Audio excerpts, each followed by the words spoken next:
Welcome in, everyone, to another live edition of 410 Sports Talk. I'm Glenn Martin here with my co-host James Haskell, and DK will be joining us very shortly after he sobers up and drives home. But it's obviously a huge weekend here in Baltimore, a chance to clinch the number one seed and guarantee that the playoffs will come through M&T Bank Stadium. It is a massive week. Jimbo, how you doing tonight? Good, man. Doing good. It's been so fun to have my in-laws here for the holiday, and they'll be here till New Year's Eve. So we've just been doing a lot of stuff, going all around town, seeing all the cool museums in Baltimore. So it's been fun, man. It was a good time today. What about you? Mm-hmm. Oh, it's a long work day, but excited to get to the weekend. I got before we even get anywhere into this breakdown, I got one quick question. I kept hearing it, kept seeing on social media, so I'm going to ask you, Jimbo. Off the top of your head, can you think of a bigger regular season game in the history of the Ravens? Ooh, off the top of my head.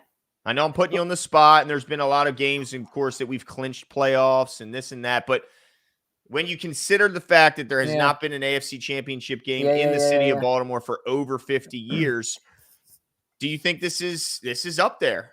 Has to be top three without even thinking about it, right? Mm-hmm. But you're right. I mean, just with it's impossible to argue that there's ever been more on the line because there's never been more on the line, right? I guess you could miss out on the playoffs. I guess technically that could be more on the line, but this is such a rarity, right? This is much more rare than just simply making the playoffs or not making the playoffs. This is, like you said, coming through Baltimore and the chance to have an opportunity to have the AFC Championship game at home. It's a big one, man. Big one. Yeah. And the reason I say it's the biggest, and because I see people in the comment. Let's see, Jack said that we had a big win in 2018. I think he said against the Browns that clinched the division, and that certainly is. But this game, Jimbo, is not just one win. To me, this is a wild card weekend win in one. This is two wins. This is a win now, and it's a win in wild card weekend because you get a bye. So it's essentially two wins, and those other games you still had to play the first round of the playoffs. This guarantees no first round, which basically guarantees a win, and seals it up. So I'm going to say this is the biggest, but I don't know. It's pretty exciting time in Baltimore. I know the ticket prices are certainly the largest I've seen in a regular season game. Dude, there's not a ticket in the stadium for under $300. Nope, not. And shout out to the best power cleaning company in Baltimore City. Get some free advertising for this one.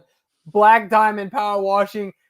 My boy Ryan hooked me up for $200 a pop, row 21, 50-yard line. Woo! Thank you, Ryan. I think that's just he just gave it to me at cost, that he gets at the beginning of the season or whatever. Still, he could have made a lot of money. Dude, yeah, I think those seats $650 a pop right now. Crazy. So shout out, dude. Appreciate that. But no, dude, I gotta ask you a quick. Ryan Laney says, Laney baby. Yeah, man. I need some expert betting picks from y'all. Well, I mean, we can certainly talk about this Ravens game and any picks from that. I don't know how much we're going to be able to provide when we're talking about the whole NFL. I mean, we certainly have an opinion.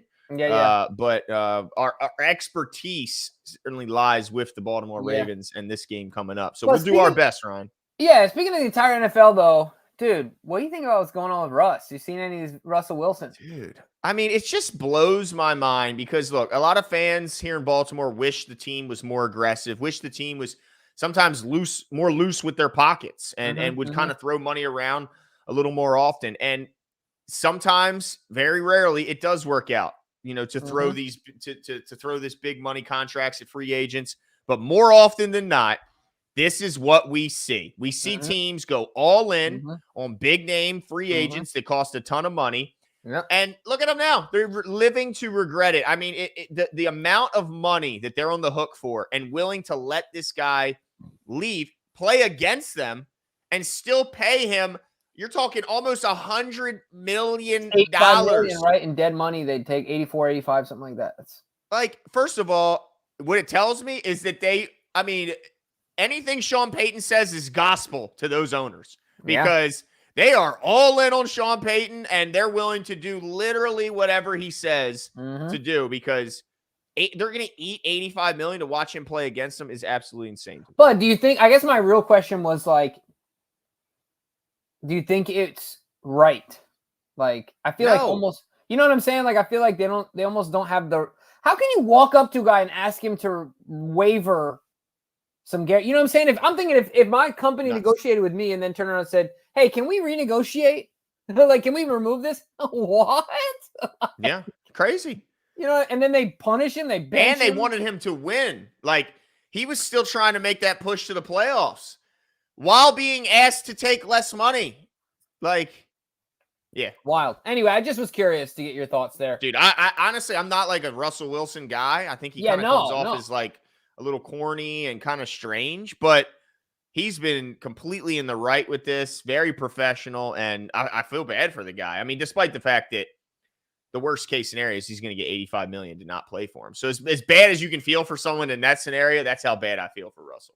Yeah, no, for sure. Now on to the Ravens. Yeah, man. I only want to say one thing. I'm not going to get into it too deep, but there was a tweet today that was deleted that some person who obviously has not watched any of Lamar Jackson said she works for Fox Sports Radio and said Lamar Jackson is not quarterbacky enough for her. I just want to say, number one, go watch some tape because Lamar Jackson, dang it, is a quarterback. He's more than a great athlete as she painted him to be. Second of all, the tweet has officially been deleted. And apparently, it looks as though she's not being held responsible and just, kind of they're trying to brush on the rug. So anybody at this lady, I saw Cole blowing her up today too. I mean, obviously, I'm sure it's hitting the rounds, but Monse Bolaños, like, dude, come on, man, you just can't say stuff like this anymore. It's just out of context. It's out of touch. Like, Lamar Jackson is clearly a quarterback. Come on, man. It's ridiculous. Anyway. Usually I don't get into that stuff, but when I heard it, I was like, dude, this is out of pocket. Silly. I mean, like, you lose credibility. Yeah. You damage more than just yourself when you come out and say goofy stuff like that. So, yeah, man. It sucks. So, like, low-key, Tanja's right. Like, exactly. And that's the unfortunate part. Yeah, because there's only so many voices of women in sports that, like, it just carries more weight for the rest of the women that are in, right? So when you say something goofy like that, unfortunately, people will naturally group them all together. Well, because there's those people who are just waiting to go, see? Exactly. Yep. And it's a sucky thing. You don't want to give any ammunition to those people as well. Manny says, remember LJ passing touchdowns over 23.5 that we thought was a lock? Yes, I do. I remember talking about this before the season started going, what? That's the total? And he said, I took it. And in mentally preparing myself for Lamar Jackson to throw 4 touchdowns and then sit week 18. Yeah. Oh, man, that would be absolutely, that would be frustrating. Now, I wonder, so that was passing touchdowns. Okay. Yeah, I mean, look, there's no doubt that anyone would have expected him to have more touchdowns than he has to this point, but I'm not going to penalize him or this offense for realizing that a 235-pound Gus Edwards is pretty damn good when you get inside the red zone. Stupid. Like, just like you said, Lamar's being penalized for having a very versatile team. Yep, but it's amazing how the freaking experts put that number out there, just dangled it, looking easy for the taking. How do they know? How do they know, Jimbo? Those experts, Does it make you wonder? It doesn't, because I can't let it make me. No, that would be insane. But yeah, man. And then one other thing I want to talk about really quickly before we get into all this is, I'm going to be honest, Glenn. Thank you. The foe that I'm most concerned about in the playoffs right now is the Cleveland stinking ass Browns. Joey Flacco with that defense coming into Baltimore and the M&T Bank, dude. They got me a little nervous of all the other teams in the AFC. I don't want to see them. Nope, I'll take the Bills. Bring anyone in here. Don't bring January Joe in here. No, please. Look, I'd still pick us to win, but I just don't want to see it, man. Don't want to see it, Glenn. Well, Ravens O's Nation is sharing their unpopular opinion, says, I don't care about Joe Flacco anymore. He's our rival now, and if we play Cleveland come playoff time, I want to kick his ass. Well, there's no doubt I want to kick his ass, but to say I don't care about Joe anymore, I can't fully say that. Right. Because when I see him, I can't help but the smile just starts to form on my face. And look, it's sickening seeing him do this in a Browns uniform. But to see that motion, to see that ball just explode out of his right hand, I mean, I can't help myself but get caught up in the what's the word I'm looking for? The story. Yeah, the emotions. All of it. Everything. But look, That's the last team I want to play in the playoffs. I'll take the Chiefs. Yeah. I'll bring on the Dolphins, the Bills, And all of them. I think what you'd agree with too is it's not just Joe. It's the combination of Joe's history of success in the playoffs when he's got a good defense like that. If you look at any of Joe's early success in his career, because he had success early on, if I'm not mistaken, he was one of the first rookies, right, to have a playoff victory or two like that early in their career, something like that. Road victory, yeah. Mm-hmm. It was some statistic, but the point was you just pair him with a solid defense, and it's like he's obviously leading the league in touchdown passes, but Joe turns into this better playoff manager or game manager plus some, right, in the playoffs where he's making big plays, right? So he's not just doing the big plays, he's also managing the game better. So yes. No, you're right. I'd still pick us to win, but I'm not excited about it. That defense is brutal. They got 3 tough pass rushers. They got interior. Anyway. I love that, Orion. Appreciate it. He did not want to be squared, so that's why he's here. I love it. Because you have to be here or be squared. That's hilarious. That's awesome. Like that. DK's here. My man. All right, I'm off work. I don't have to do the button pushing anymore. We'll see if he can make it through a whole show or if he'll just nod out. You never know. Dude, DK's going to start getting AA pamphlets in the mail. Don C says, DK, appreciate you joining. Yeah, thanks for hopping in, DK. Don C says, guys, they're saying Miami has a great defense. They are tough against the run, ranked 6th. Do you think that's attributed to teams getting blown out and balling on the run? That's a great point, Don. And we're obviously going to break down their defense. But I do think a lot of that has to do with the fact that, one, Don, honestly, Miami's schedule has just been pretty weak, I think. I mean, it's been relatively weak, and the games they've lost have been against good football teams. But them being ranked 6th in the run, if they have an explosive offense and teams are always having to pass the ball because they're playing from behind anyway, is gonna be advantageous to them, to any defense. So I think that's a contributing factor. If I'm not mistaken, when who came in here, the Detroit Lions had a top 5 defense when they came in here, and the Seahawks for that month were like the best defense in the league. They were on a hot streak. So just got who was it just trade for from the Jets? I think it was, or the Giants. Leonard Williams, right? Leonard, the big cat. So I mean, look, I get the statistics are what they are, but we know from the Lamar MVP example that they're only a portion of the analysis. So I'm not too concerned about it. I think we still get the job done. And all that being said, I think we're still ranked 1st in the run in the NFL. If not, we're top 3. So right there. Anyway.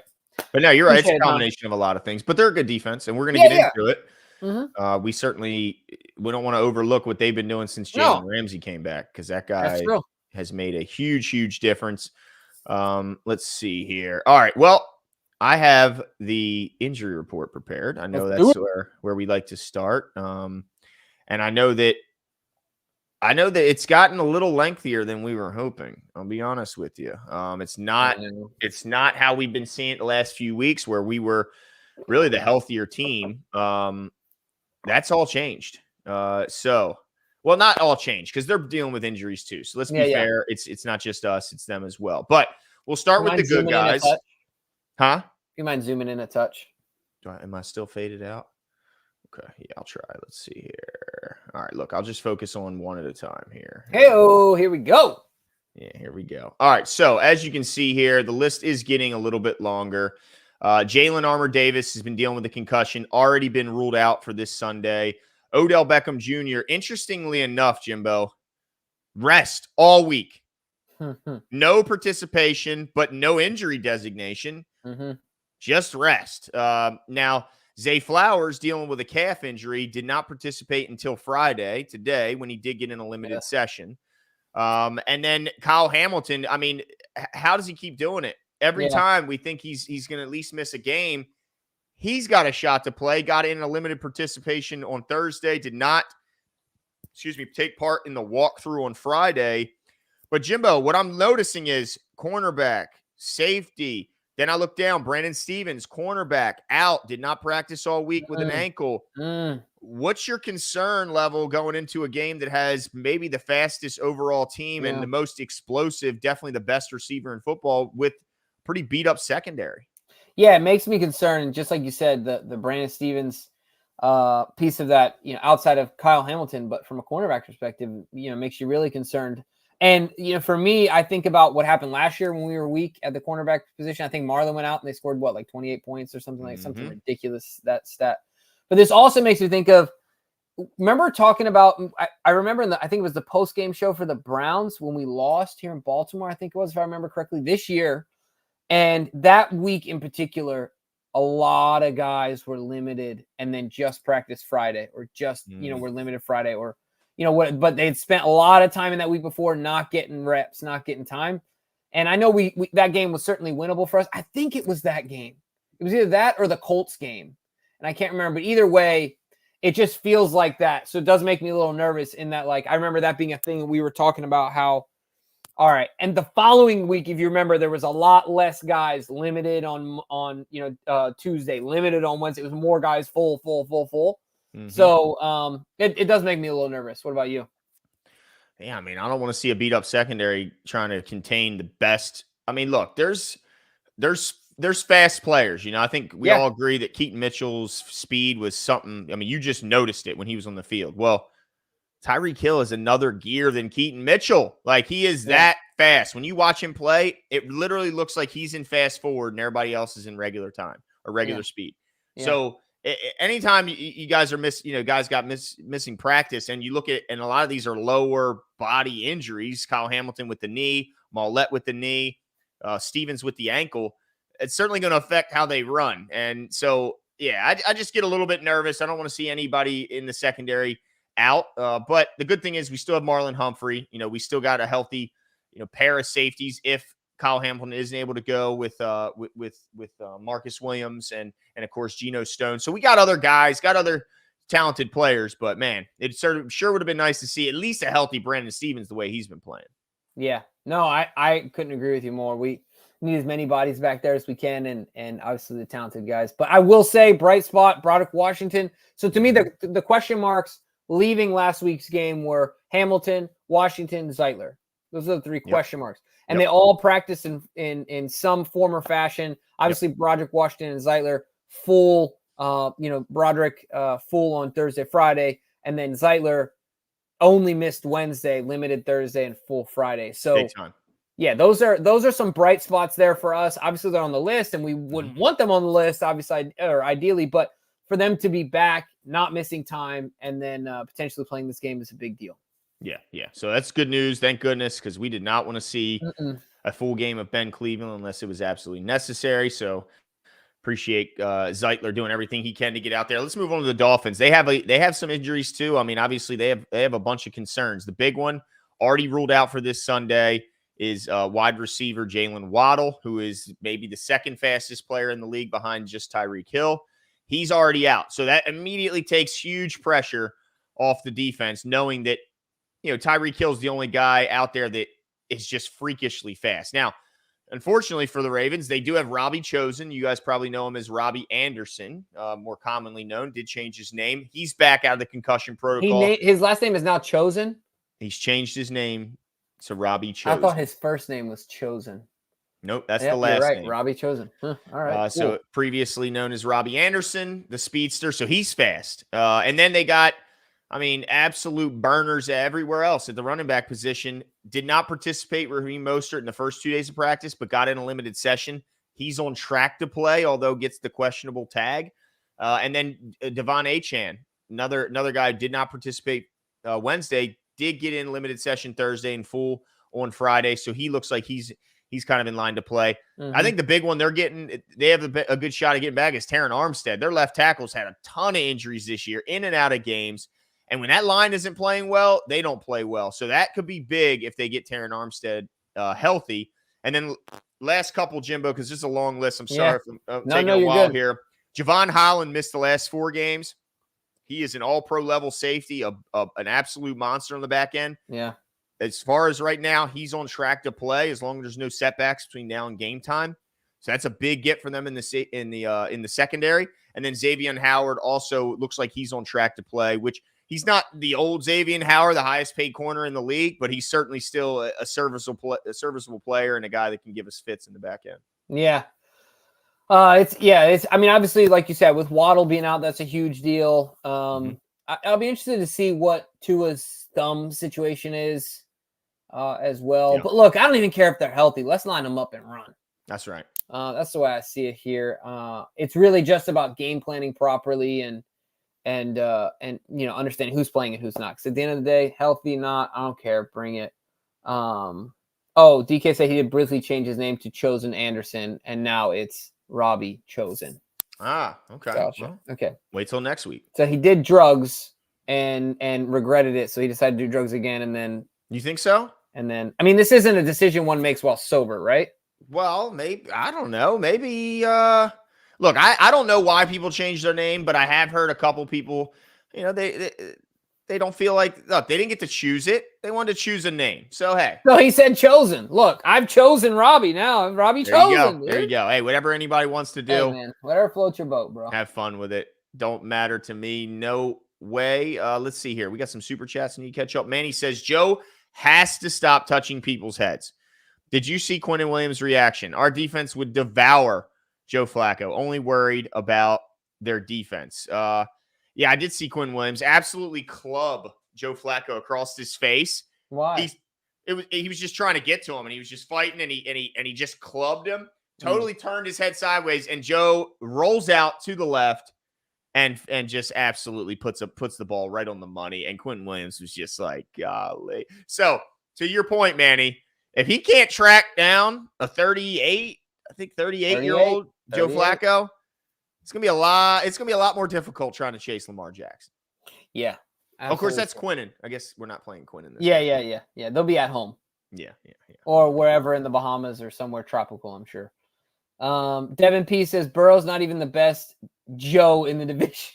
I love it. Old Joey Flack had to come back and say, dude, sit down. That's hang right. out at home. Let me show you how it's done. But look, we don't want any of that in Baltimore. We want to send Joe Flacco back to He's won enough games at M&T Bank Stadium. That's right. He doesn't need to win anymore. Certainly not in a Browns uniform. Not in any other uniform, but golly day, not in a Browns uniform. Max says, I'm feeling good about the Ravens, but worried about the lack of consistency in the run game from the running back since Keaton went out. So Max, I have that thought as well, is what I'll say. I want to talk about this when we get into our offensive defensive matchups.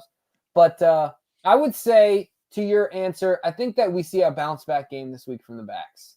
I'll talk about it a little more when I reveal my player of the game and stuff like that. But I think that by the end of this game, your concerns will be answered.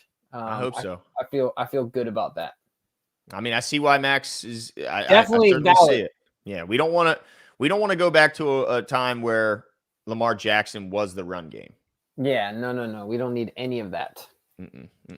Nope. All right, so let's see here. Let's get into it. Let's get into our matchup, dude. So obviously we start every week after we get done with the injuries. We start talking the defense, right? So I have the stats if you want me to start running through them here, Jim. Yeah, let's do it.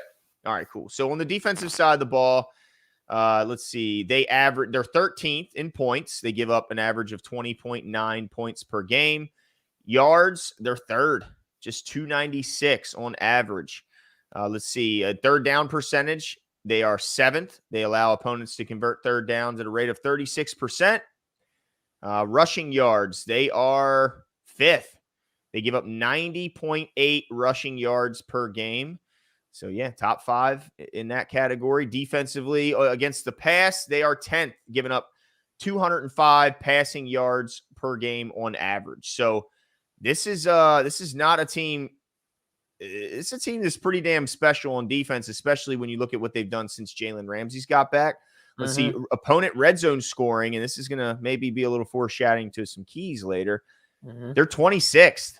They allow their opponents to score on 63.6% of their red zone trips. So they're pretty good, but not nearly as good in the red zone as they are in the rest of the parts of the field.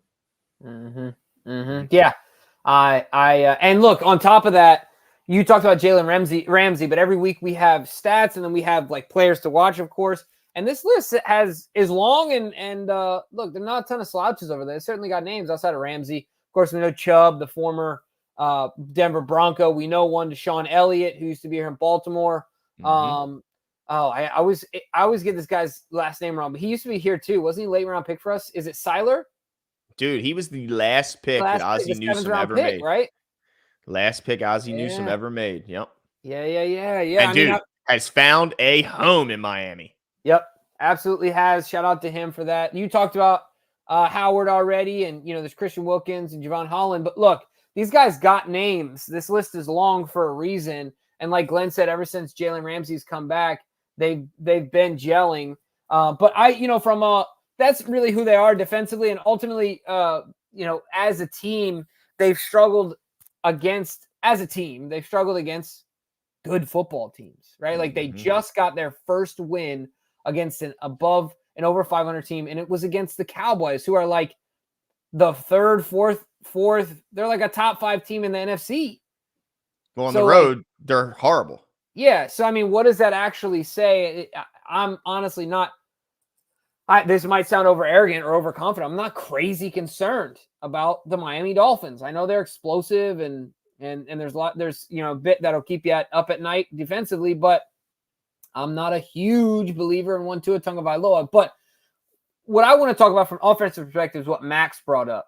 I know recently, ever since Keaton went down, I've noticed that the rush attack, certainly, speaking of Gus, has been a bit inconsistent. Some of it, I think, has been strategy in that, like, we just haven't run the ball a ton. Lamar's been beating defenses with his arm, and we've been getting it done. And like you talked about, Lamar's been doing it with his hand, with his legs, as well as throwing the ball. So I think there's some of that there. But my key to the game offensively is let's get back into a groove and let's win the time of possession.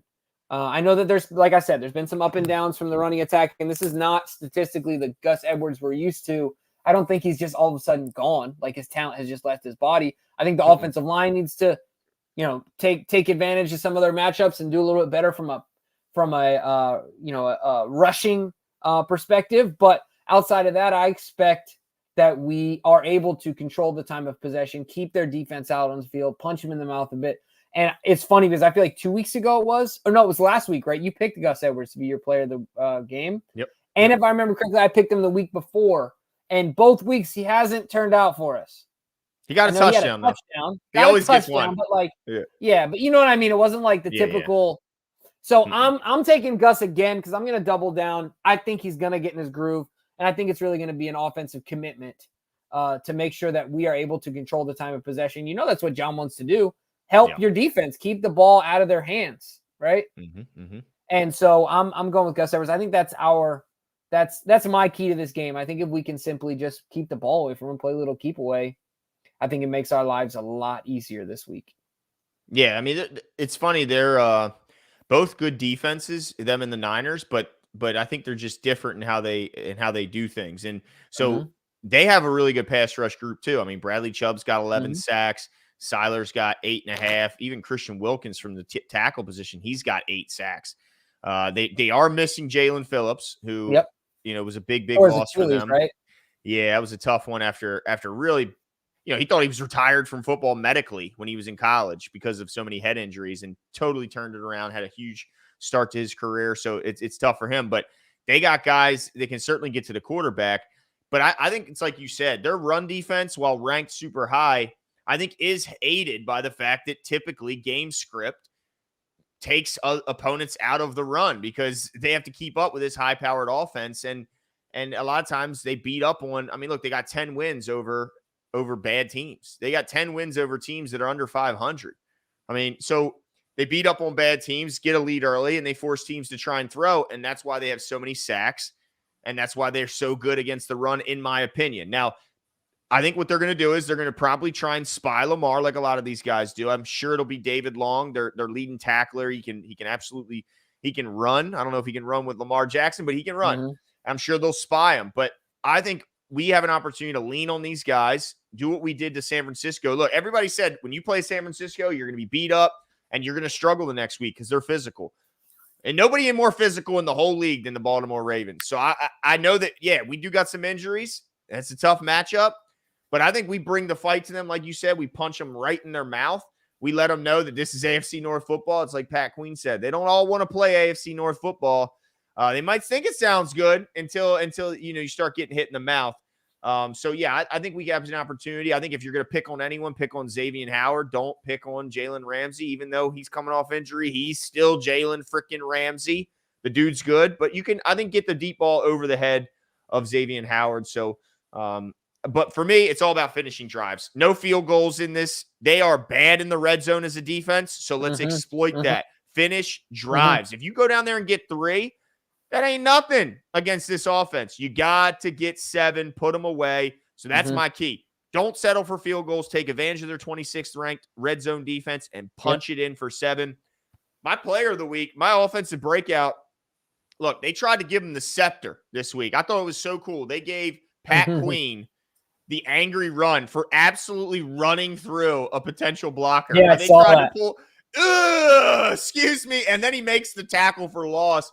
He tried to give the scepter to Isaiah Likely, and said, this is the guy. So I'm thinking big week for him this week. They're going to be so concerned with trying to contain Lamar Jackson with that little soft rush we saw the Niners doing, and they're going to have a spy. And Likely's going to be one-on-one taking full advantage of these guys. So Isaiah Likely's my breakout player. He has a big game, Jimbo, over 100 and a tutty. Oh, I like it. I like that a lot. It's very likely, right, that that's going to happen. I feel good about your pick as well, because when the ball does go up in the air and it's not in the gut of Gus Edwards, I feel like Lamar has the trust of one Isaiah Likely, and his confidence just seems to be growing every week. It's really exciting to watch him flourish as a player and come into his own. So yeah, I like your pick as well. I think it's gonna be a lot of fun. And also your key, I mean, it makes a ton of sense, right? Like, it's funny because some of this stuff I wanted to talk about defensively, but you're talking about just playing physical, punching teams in the mouth, and playing AFC North football. It's just a different game here, man. It's just a different game. Manny says breakout Bateman. A game is a lock. I've been waiting for this one. That's DK's guy. I've been waiting, and it's not that you can see it. It's right there, but gosh dang, it's just hard to pick him as a breakout player because I haven't seen it yet. I just think he needs more targets. Like, it's crazy. They keep charting every week. They update the chart, and every week he gets a further lead of the kind of separation this guy is creating. But yet he still has those drops, those concentration drops. And it's not as a big a deal when you're getting 8, 10, or like last week, Zay got 13 targets, and he had a drop. He may have, I'd argue he had 2 drops, one on that crosser. It was a little behind him, but he could have gotten it. And the other was boom, right in his hands. He was standing still. But you lose that. You don't focus on the drops because he had 10 other targets that he was able to convert. Well, when you're getting 4 targets, if you have 1 drop or 2 drops, it's like, it looks horrible. He dropped half his targets. So, yeah, I just hope we have a game where Rashod Bateman can be more of the focal point of the offense. And I don't know if this is maybe a thing where they're trying to save him, or they're trying to, keep some of their cards hidden. I don't know exactly. Maybe Monkey doesn't like him for some reason. I don't know. I'm not saying it's justified, but no, it could be. You're right. It could be something that the comfortability's just not there yet. The confidence isn't there from the coaches. But man, it's just insane to me when you look every week, and then even when the film comes out. I mean, the clinic he's putting on in a route running standpoint is insane, leaving guys looking embarrassed. But yet he doesn't always attack the ball, catch it confidently, and then make plays after he has the ball in his hands. I feel like every offensive coordinator, but I think Monken really loves guys that major in yak yards. And he could. Right? He's done it. I think he could too. Absolutely. I don't disagree with you. But I do think like Monken goes in his head and he's like, it's hard to bypass a guy like Zay, right? Who like he's on the highlight film every week when he makes somebody slide past him, right? And I don't know. I'm just trying to think of any possible conclusion that I could come to as to why he's just not getting the ball more. Yeah. It's by the way, I don't know if you guys have seen, but Hollywood went on a podcast with what looked to be children.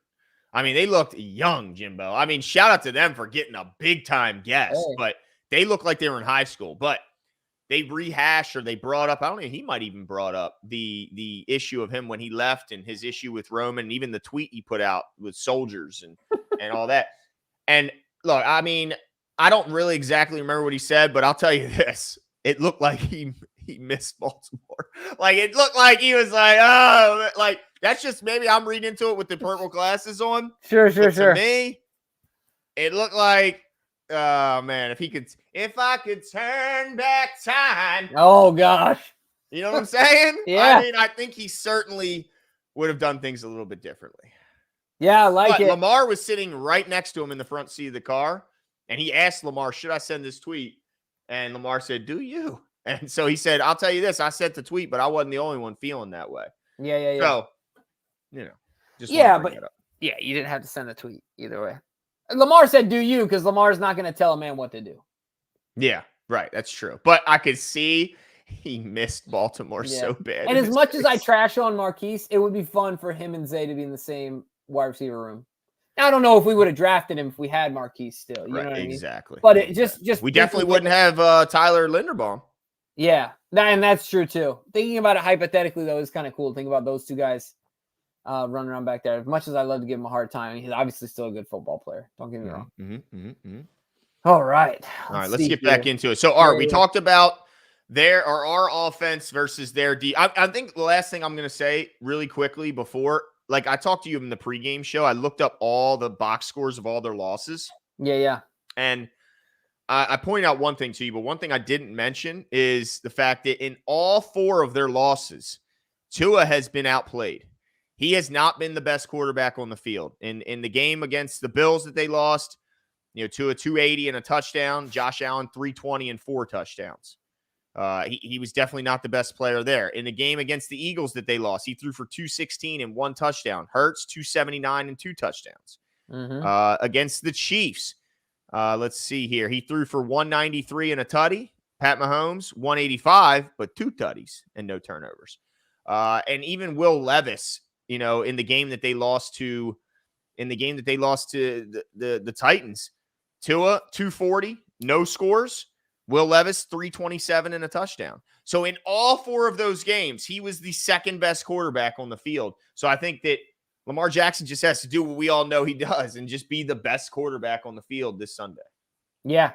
And that's one thing I have no doubt of. I have very little concern of that. And of course we'll get into that here in a second when talking about our defense against their offense, because I know we're going to get into their statistics, but look, I talked about names on their defense. It is hard to overlook the names here when you just look at the names on the screen, on the screen, and you think of, you already talked about Glenn, Raheem Mostert, you talk about Tyreek Hill, of course we all know, Wilson Jr., who can, wiggle, HN. I mean, look, HN's out this week, right? Or he's questionable? I think he's questionable. Questionable. Yeah, he played but last look, week. The dude can fly, right? Wilson Jr., Robbie Chosen, who, say what you want about Robbie Chosen, he can fly as well.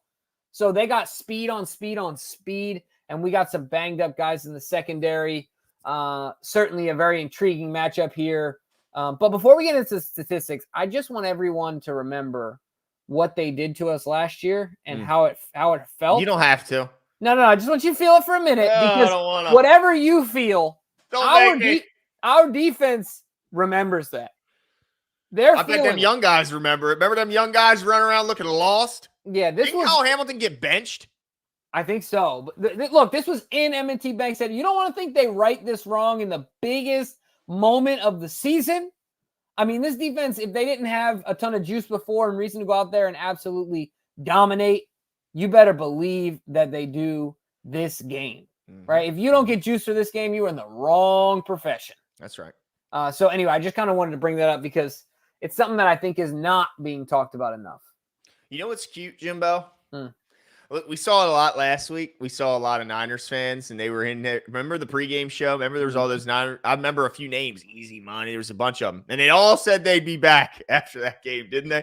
How many of them will be back? None of them, right? So I see a couple, and it's really cute that they're Dolphins fans because they're the Dolphins, right? Like they're so irrelevant. Like you guys are yeah, like they're like, at least the Niners, like they're relevant in the league. Like Niners have been a part, like the Dolphins haven't been relevant since Marino. And what's really hilarious is yet their fans have the audacity to come in here and run their gums when they know we're going to absolutely wear these boys out, punch them in the mouth, and all that cute basketball on grass.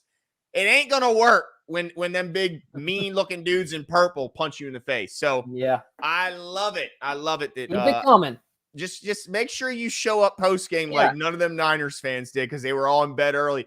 And they probably went to bed a little early because they were looking for hope at the bottom of a liquor bottle, and they fell asleep just a little tuckered out. So, yeah, it's pretty cute. I love it. It's adorable. These little this is great. I love it. Relevant. Oh, it's cute. Yeah, I love seeing it. Oh, it's a good time. Mm-hmm. I can't wait. Man, there's a lot of them. You're right. I know. You know what? You know what's funny? There's more here than will be in, I'm sure, in their own stadium if we ever visit there, because we call it Baltimore South is what we call it. We don't even call it Miami. We just call it Baltimore South. Well, certainly, I mean, Lamar takes over the place, right? Like, it's literally our stadium when we play there because even their own fans don't come out. Yeah. But let's get into, I mean, you talked about the names. Yeah. The speed is unbelievable. I mean, Mostert, top speed for like 2 or 3 straight years. Yep. Tyreek Hill, boom. I mean, Cedric Wilson, Devon Achane, unbelievable. Jeff Wilson, all 3 of the running backs can absolutely fly. I mean, it's unbelievable. So it's definitely a challenge. Now, them not having Waddle is a huge, huge loss. But let me tell you what they've done so far, where they rank, and all that good stuff. So in points, they're first. They average 30.9 points per game, Jimbo. And no surprise, in yards, they're first. 411 yards per game is their average. It's unbelievable. They're ninth in third down conversion percent. 42% of the time they convert. Red zone scoring, offensively, they're third. They score 64.8% of their red zone trips. Unbelievable. Rushing yards per game. They're fifth, top 5, Jimbo. 136 yards per game on the ground. They can certainly do it both through the air and on the ground, because in the air, they're first, 75 yards per game through the air. Look, there's no doubt this team offensively on the rankings, Jimbo, it's impressive. There's no doubt. So you do have to dig a little bit, and you have to look at when they played a winning team. They've only played a few, and they've lost to all of them except for the Cowboys. And even that Cowboys game, they certainly didn't put up near these types of numbers where they're averaging over 30 and they're all this. But when they play bad teams, Jimbo, they beat the absolute snot out of them. Yeah. Yeah, look, I am not – maybe I should be, Glenn. Maybe I should be more concerned about this game. I don't know. I'm not crazy concerned about this game because I think that, like you said, this defense is going to punch these guys in the mouth. They're going to play sound football. This is what I love most about our defense. We've got incredibly talented and versatile players. Everyone talks about Kyle Hamilton, but really talk about Marlon Humphrey sliding into the slot. I think that was the first time he'd really done that for the majority of the game this last game, and all of a sudden he's just doing it at a high level. And we got a lot of moving parts. We got depth there that people don't talk about. The national media is never going to pick up. But one of the things that I love about them is they do what coaches want you to do, and it's not special, right? Like run to the ball hard, tackle well, don't violently. Yeah, exactly. Tackle in groups, run to the ball, play till the whistle, play physical, don't blow assignments. Like these things are the first things you learn as a football player, but it is amazing to me how if you can just do those things and marry that with talent and a good strategy, holy crap. That's what we have in our defense, right? Like they're fundamentally sound, incredibly talented, well-coached guys. Yep. And so I am so looking forward to this match because everyone is all up in arms about the Mosterts and the Achans and the Tuas and the Tyreek Hills and whatever else you want to say. That's fine. But just like you said, Glenn, just bring that energy after the game, and right. We'd love to hang out with you because I don't think it's going to turn out the way that people think it's going to. But Don C says, I'm not worried about McDaniels. We got McDonald, and we beat the brakes off of McDaniels' daddy, Shanahan, 3,000 miles and 6 days ago. Trust in Lamar. Yeah, I mean, he is a disciple of one Shanahan. So it's unfair to look past. I mean, they beat us last year. Last year was last year, but they did beat us. Yep. And they did it in dramatic fashion, overcoming a 21-point deficit. But all that being said, last year was last year. Just that simple. This is a different Ravens team. So I am so excited for this matchup. Let me ask you a question. What are you more excited for? Like last week, I was really excited about the McDaniel-Shanahan matchup. Yeah. This week as well, I'm really excited about our defense against their offense. As far as, like, obviously I'm excited about the game in general, right? And offense is exciting to watch, but I'm really excited to see what McDonald does here against this offense. Is there a particular matchup you're more excited about one than the other?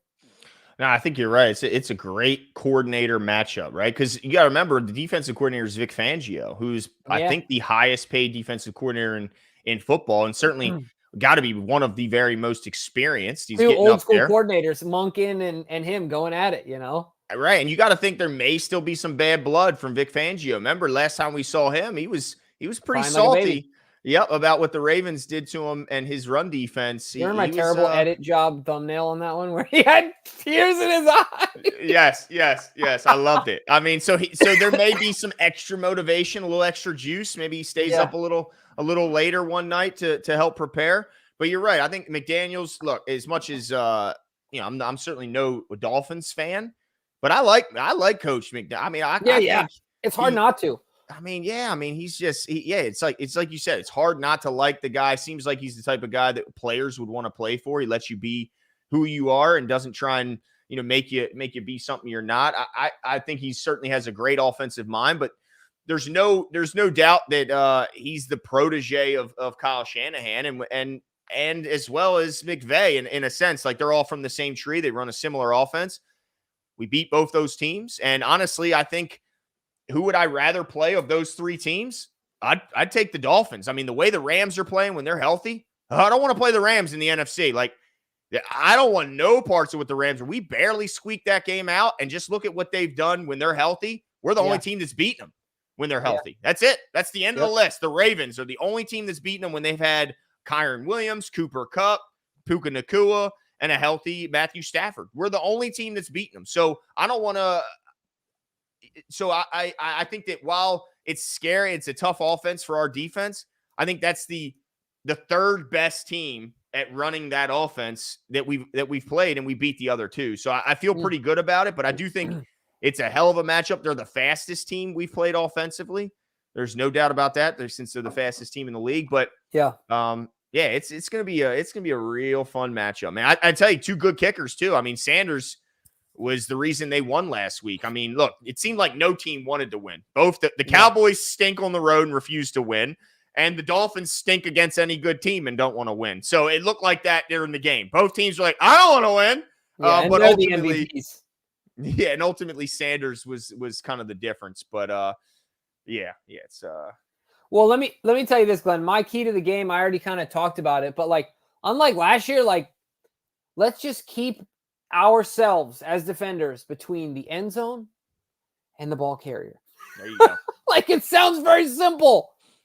Let's just do that. And then obviously tackle soundly, right? I think if we're able to do that, then we make life very difficult for them because they are very dependent on the big play, on the breakout run, on the the big play over the top of Tyreek Hill. And I think with Waddle being out, it does have an impact on them and our ability to hone in on one Tyreek Hill.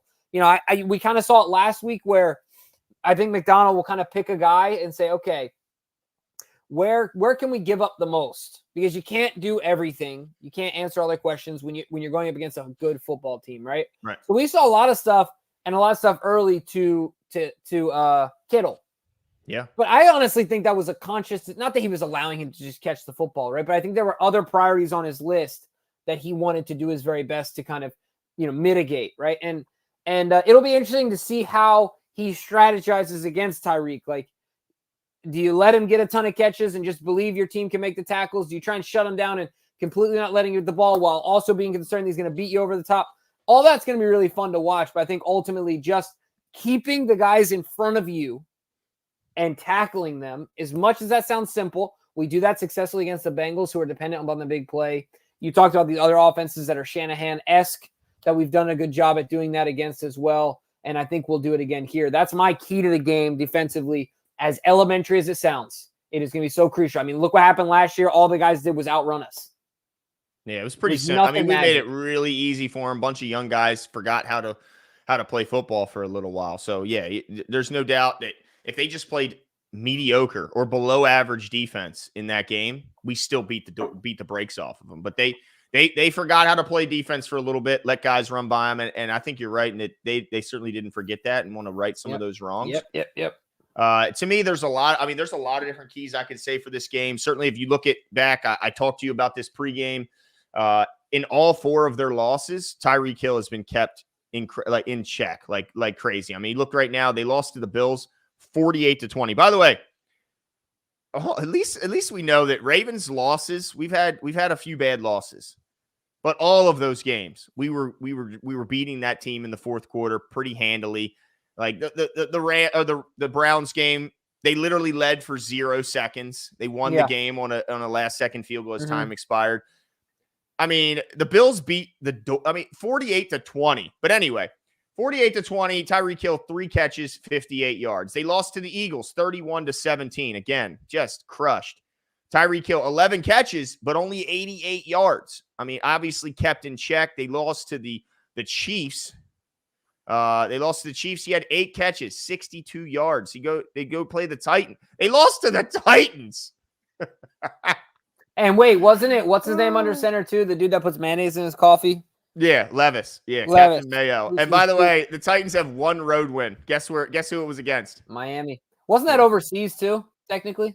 Oh yeah, I guess that was in. So I guess it was a neutral field. That was the London game. But in that game, Tyreek 4 catches, 61 yards. So all 4 of their losses, he was held under 90 yards. So certainly that's going to be a focus. And when I watched last week's game, Christian McCaffrey was hurting us with those outside zones. Like he was getting outside, and honestly, the Niners kind of kept him away from the ball more so than we did in the first half. And then game script made it to where they couldn't, go to him too much in the second half. So you certainly got to limit the outside runs. The difference here is I don't think their offensive line is going to do what the Niners offensive line was able to do. They were able to get up to the second and third levels. They were able to get heads and hands on our linebackers. Yeah. I'm not so sure this offensive line can do it, but that's a good one. I think the quick release for Tua, he's averaging the quickest release on deep balls out of any quarterback in the league. It's no surprise that those guys can get down there faster than any team in the league, and so you can throw it faster. But I do think you have to find a way to disrupt their timing. He's all about timing. So obviously jamming receivers at the line. Now they use motion, I think, even more than the Ravens do, which is pretty crazy because the Ravens motion constantly. They do that in effort to stop the jamming at the line of scrimmage. You get a guy moving, it's hard to jam him, almost impossible. So there's a lot of keys. But to me, the biggest key is just getting stingy in the red zone. The Ravens red zone defense is phenomenal. And so I think that's where the game is won and lost in the red zone for our offense and in the red zone for our defense. If we can put up touchdowns and limit them to field goal opportunities, that's to me the difference. They're going to get yards between the 20s. Don't get frustrated because Tyreek Hill's probably going to have double-digit catches. Yeah. But tackle him at the line, like Jimmy said. Don't let him turn a 5-yard catch into a 60-yard gain. And once that field gets condensed and that speed isn't as valuable because you got a back of an end zone behind you as a defender that they can't run through, then it's all about physicality. And I don't think they can pound the ball enough against our run defense to get it in the end zone. So it's all about red zone to me, Jimbo. It's all it's about. And Roquan is my breakout player because I think he's going to have 500 tackles in this game because I just don't think their linemen can get up to the second level and block our guys. I expect double-digit tackles from both Roquan and Pat Queen in this game. Hey, man, I can absolutely see that. And yeah, like you said, I think the breakout player is good. I like the getting stingy in the red zone, and we've done a good job at that. You mentioned, obviously, we're number 3 in the league, but I think the other thing too I would add to that neither of us put down is just I kind of touched on this, but just realizing that big plays are going to happen. But if a big play happens in between the 20s, it doesn't mean we need to let that cascade into something worse, right? Mm-hmm. Yep. They're a good offense with a lot of talent. But, locking up in the red zone and just having a short memory. If it was a 60-yard play to get down there, that doesn't mean we need to let the next 20, the next 15, the next 10 be gimmies. Yeah. Right? Make them work for it. I think that's going to be important as well. And, man, I can't wait to see Tua on the run. Yeah, that good, Don. That good. That's how good. Right. Glenn Don C says Glenn is the songbird of our generation. Hit us with one, Glenn. You got something? It's gonna be for the victory. Okay, I'm gonna be singing a lot. And you know what? I really hope that these Dolphins fans come to hear it, because let me tell you, there's nothing like a night being serenaded after the Ravens beat the brakes off your Dolphins. So just come on back, and I'll sing you a song that day. But appreciate it, Don. Yeah, I'll have to hold on. Let me hold on. Let me get the honey and lemon in the cup. Get you all tuned up. Yeah, man. I love it. Yeah, but I like your breakout play. The only thing I didn't mention as well was my breakout player is Marlon Humphrey. Part of that is because I think it's a payback from him going out in the last year's game. But I also think Marlon is just on a crusade now that he's back, now that he's healthy. Had a huge game against the Niners. I think he has a bigger game against Miami. And I think he gets his hands on the football. I love it. Yeah, I think he gets his hands on the football. Back-to-back games. This is probably the first time in his career he's done it in back-to-back games. Yeah, I think so. And I think he does it and has a huge, huge game. But the part that shocks me, Jimbo, is I don't know. Like, I get why the Niners fans were confident. Like, I mean, look, they were blowing doors off of teams. They looked good. They looked unstoppable. But where do the Dolphins get their confidence? They got one win over a winning team. One. They got 10 wins over garbage. Well, I think they've had one playoff win in the past 23 years. I mean, you talk about irrelevant.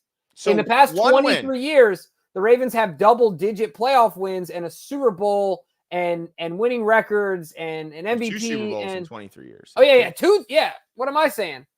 Two Super Bowls. I just don't get the blind confidence, Jimbo. The Ravens don't only have 7 wins over winning teams. 7 over wins above 500. They've beaten those teams by 14 or more points, all 7 of them. Yeah. So they didn't just beat 7 good winning teams. By the way, those teams include, just look at the power rankings and you'll see all the teams they beat. You'll just see the bodies. Because it's literally all division leaders and all top 10 power rankings. Not only did they beat all 7 of those teams, they beat them by 14 or more. These bum-ass Dolphins needed a walk-off against a Cowboys team that has not won any important road games in the last 3 years. So it's just like, no, they were out there trying to lose on their purpose. Confidence. I don't understand the confidence. Like, I literally was not alive when this team was relevant, but yet I just don't understand. They can't even sell out their own stadium when they are a 10-win team, but yet they have the audacity to come out here and be confident. It's hilarious. But I cannot wait for this weekend, Jimbo, because I have not been this confident in a game where there's two, a number 1, number 2 seed. Like, I haven't been this confident against 2 double-digit teams matching in a long time. I mean, I get that they're fast and they got this, but dude, they can't beat good teams. They just can't do it. They can only beat good, bad teams. And I like their little basketball on grass is going to meet football on grass. And I can't wait. Yeah, I'm with you, man. I can't wait as well. Tom Votto says, who would you guys rather have, Bateman or Hollywood? Ooh. Man, I'm going to go. Man, I see why that's a good question. I think it's a better question. Most people go, we'll take Bateman. But Hollywood made a lot of important catches for us. Dropped a few big ones, too. But, man, that's a tough. I think I might have to. Oh, man, that's a tricky one. You know what? I'm going to ride with Bateman because I just think he's on the cusp. I just hope that he's not one of those players because it's looking more and more likely that he's going to be one of those guys that Jimbo that leaves and just tears it up and just goes nuts at his next stop. I hope I'm wrong, but I can see it. No, I can absolutely see that as well. But look, we need him to show out and make himself some money, whatever the outcome of his next contract may be. Let's go out there and make yourself some money this week, next week, and into the playoffs. All that being said, speaking of money, make yourself some money by using BetUS. You like that transition, DK? You like that? You like that? That was wait. You didn't get my last joke, Glenn, so I'll give you this one. That was on porpoise. That was on porpoise. Oh, because of the dolphin. You like that? Yeah. You like that? I was trying to figure out how to monkey wrench that one in there. I've been thinking about that one all day. But anyway. Look, BetUS is our faithful partner. We love using them. You guys should do the same. Go check them out. You get a match up to 125%, up to $2,500 So go check them out. Use the promo code or the link in the description that DK has so graciously placed in there. And look, if you want to do in-game bets, if you want to do the rest of the season bets, if you want to do MVP odds, if you want to do prop bets, if you want to do yards for Tua, whatever it is, yards for Lamar, just a straight up win-loss, they got all of it. Go check it out. And look, it's an easy way for you guys to support the show, get some free money, have some fun. Just do so responsibly. But our competition, of course, is brought to you by BetUS. Yeah, and we're here to talk about it. The over-under competition that you guys can participate in and get some swag simply by winning every week. The way that you participate is you watch the video, obviously, answer the questions here, submit your guesses via social media, any of the handles that are above Glenn's head, or in this video here on YouTube. Once the video is off, like once we're not live, and you can leave comments in the comment section, not the chat, the comment section, go ahead and you can put your answer in there as well. All that being said, let's get right into it. What's the first one, DK? All right, number one, over under Lamar Jackson passing yards. The line is at 250.5. I tell you what, I just got to say, DK did good this week. Did he? I think he did good this week. He got us last week with a couple of them, dude. Yeah. He pulled the wool. Yeah, so 250.5, and last game was 252. So I'm disappointing you guys, man. Why is that? Well, the reason I'm going under is because, like I said before, I think it just goes with my offensive key. I think it's a time of possession thing, and I think we see a resurgence of Gus Edwards. I think that we see a lot of running here. I think we see a lot of beating them up because we do two things. You know, we obviously we are able to be physical with their defense, but we also keep their offense off the field. So I think that's going to be a real emphasis here. I think that Monken's going to dial it up. And so I'm going with under, not because Lamar's not going to perform. I just think that it's going to be those games where he's handing it off a lot. And I'm okay with that. Yeah, I mean, I say over. I mean, I look, Josh Allen, 320. Jalen Hurts, 280. Will mayonnaise in your coffee eating ass Levis, 327, Jimbo. So I say over. Hell yeah, over. All right. I think I believe the Ravens put together like 7 consecutive scoring drives or 6 consecutive. I think it was 7, right, DK? 7, yeah. 7. I like how you drew the 7 really quick. I appreciate that. 7 straight scoring drives against the Niners defense. And I got to imagine there's not many people in no matter who you ask, they would say that the Niners defense is worse than the Dolphins defense. So in my opinion, I mean, come on. 250 is light work for Lamar Jackson, this year's MVP. All right, fair enough. I mean, I can't disagree with you. Like I said, I think it's just a strategy thing. Got you. All right, moving on. I like this next one, Jimbo. Rashod Bateman targets. And this one took me a long time to answer. Dude, I want this to be over so bad. Like, I wanted to put over, but I have to see it. But I would love him to get 8 targets. Please, 8 to 10 targets would make me thrilled, because I guarantee if he gets 10 targets, Jimbo, he's catching 8 of them, and he's going for 80 to 100 yards, no problem. Like, no problem. But he just doesn't get enough targets to get into rhythm. Like, maybe he's like one of those guys that just needs looks to get better. But when you're only getting 3 targets a game, it's kind of tough. So I'm going to say under. Fair enough. Yeah, I'm going under as well, simply because of everything you just said. It's hard to disagree. Yeah. And DK says over, though. Over. He thinks this is the game. This is where DK starts to lose. I don't know, man. We thought that last week, and he started to separate. Man. He's sneaky. I know. All right, moving on to our first of the DK can still make this. He can still tie by the. He still is in this thing, dude. It's like he's like the Browns, dude. He just you thought they were done. You thought they were done. That's right. Joe Flacco and him, right? They got something in common there. That's right. That's right. All right, Ravens tackles for loss. DK sets it at 4.5. Last week we had 5. I'm going to say over, because look, if they can have 5 against the Niners and that rush attack, I got to say, I think we're going to have, I know they're fast. I know they're a lot of things, but I just don't think their offensive line is going to be able to get up to the second level and move our guys like the way they were. And so I think over. Yeah, I'm going other because I think it's a lot. Okay. No other math behind it other than that. I thought, okay, in my head, like, okay, if say we get 3 sacks, you know, that could make that number easier to attain, and I could see that, but I'm just going under because I think it's a lot. Yeah. I mean, it's a bit of a high number, but Like I could see 4 flat. 1.25 is a pretty good clip for that's not bad. Yeah, that's not bad. DK says under as well, so he's kind of on your side. You're both wrong. All right, Tyreek Hill, the next one. Tyreek Hill receiving yards. He sets it at 105.5. I explained earlier why I'm going to say under, because in all 4 of their losses, he's been held under 90. So, of course, if I'm picking the Ravens to win the game, and just going by the logic, when the Dolphins play good teams, they stink. I'm going to say under for that reason as well. I think that's good logic. The only thing I'll say here is with Waddle out, I think it makes a difference. I do disagree. I think he goes for 105, but I'll say this, Glenn. I think he's left scoreless. I think he doesn't get a touchdown. I think he's limited in between the 20s.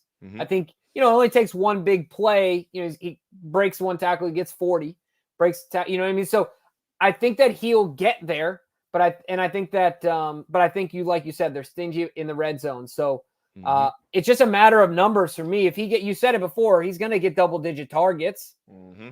So, it makes that math hard for me to say under on this one. So I'm going over here.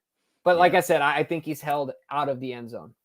Yeah, I'm wondering if what's the health really. Yeah, that's definitely another factor. Like this was a tricky one for me. I didn't answer it so quickly.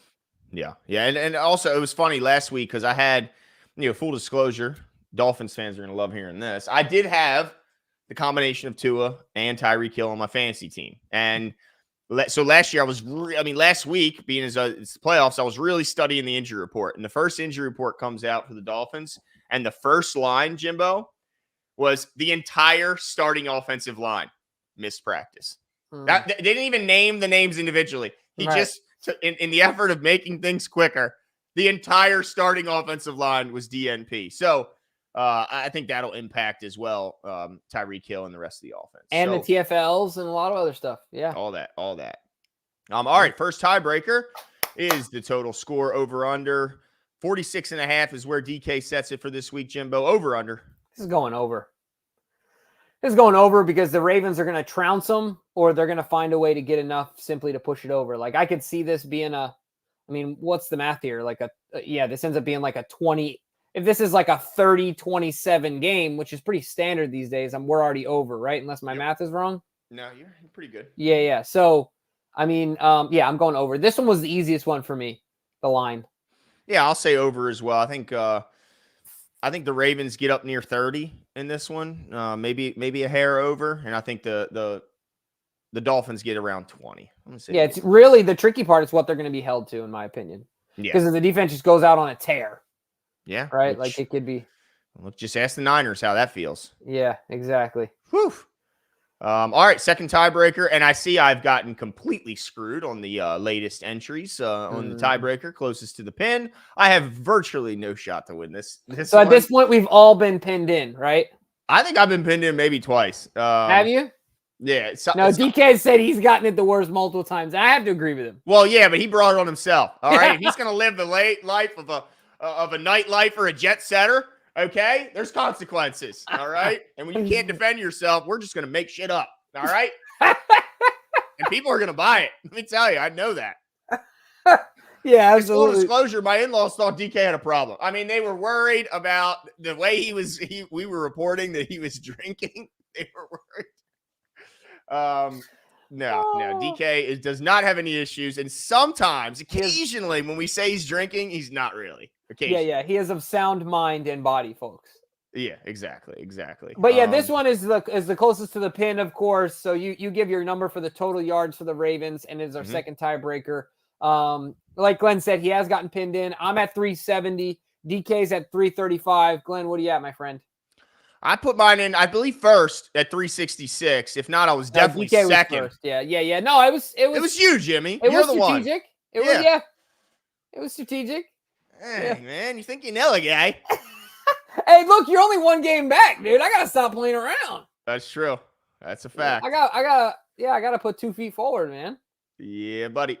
But all right, well, that's it for us tonight, guys. Don't forget, we will be back. Yep. As soon as that game is over, and I hope to goodness that these goofballs, Dolphins fans, are in here. But I got a sneaky feeling that they'll be hiding, just like every other fan base that comes in here trolling. That's and right. They all go home and go to sleep early. They never come back. for the post game. And, I'd just like one to come back humbly. Just one. It's coming back. Come back humbly, but they never will. No. Don C's here for it, DK. He says, DK, good luck with the 2024 New Year's resolution of sobriety. I love it. DK, we're here for you, bro. We're here for you, okay? Yeah, man. You got a support system here. No doubt about it. But that's it for us tonight, guys. We will be back, and we will bring in the new year together because that game is on New Year's Eve. And look, what better place than to be here with you guys recapping another Ravens W. And not just another Ravens win, a win that guarantees playoffs will come through the bank. And look, if anyone's been to a big game at the bank, they know. We know how to bring it. We know when to cheer. We know how loud to cheer. We impact games here in Baltimore. So, man, I can't tell you how much I'm looking forward to this weekend. Agreed. Couldn't have said it better myself. That is it for us tonight, folks.